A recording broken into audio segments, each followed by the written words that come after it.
Hello everyone! In this video, we introduce PixARMesh, an autoregressive mesh-native framework for single-view scene reconstruction.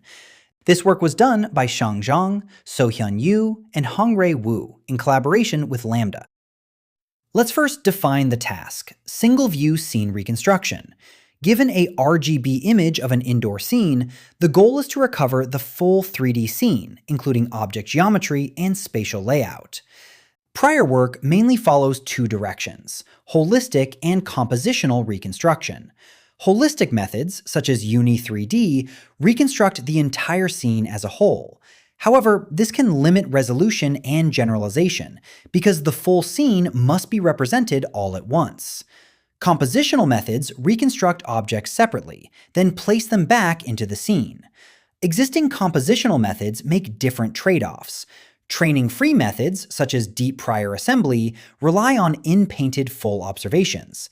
Methods such as DEPR generate objects in canonical object space, but need post-hoc layout optimization to place them back into the scene. Others, like MIDI, generate directly in scene space, but waste capacity on empty regions. Most also use SDF outputs, which require isosurface extraction before producing the final mesh. PixARMesh is designed to combine the advantages we want. It uses partial observations, predicts object poses directly, and generates native meshes in canonical object space. This avoids post-hoc layout optimization, reduces wasted space, and eliminates SDF extraction.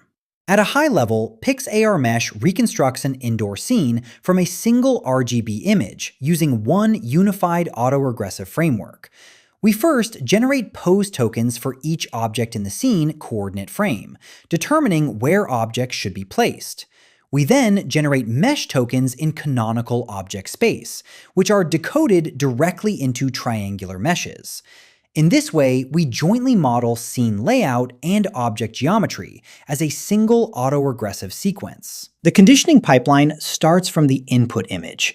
We use pre-trained models to estimate depth and segmentation, then back-project the depth map into 3D to produce point clouds for the full scene and each object instance.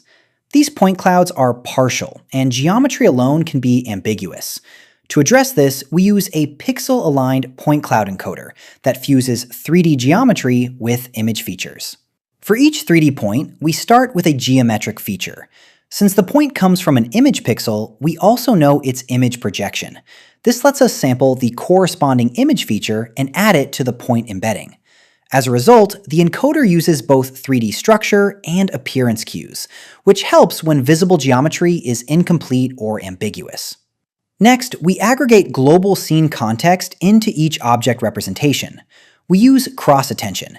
The object latent is the query, while the scene latent provides keys and values. This helps the model reason about layout, spatial relationships, and global scene consistency. We represent the full output as one token sequence, a BOS token, pose tokens, a separator token, mesh tokens, and an EOS token. For object poses, we use a gravity-aligned 7 degree of freedom bounding box, covering center, scale, and rotation around the gravity axis. Instead of introducing a separate rotation vocabulary, we represent the box using its 8 corner points. This lets us reuse the vocabulary from mesh generators. For geometry, we use mesh tokenization from base models such as EdgeRunner or BPT. Together, these choices allow poses and meshes to be generated in one unified autoregressive framework. Finally, we show qualitative results from PixARMesh. The reconstruction is visualized autoregressively. Since vertices are sorted in Z-Y-X order, with Z as the gravity axis, each mesh appears to grow from bottom to top. All object instances are decoded simultaneously using batch decoding. These results show that PixARMesh can reconstruct indoor scenes from a single image, producing object poses and native mesh geometry in a coherent compositional framework. Thanks for watching. To learn more about PixARMesh, please visit our project page.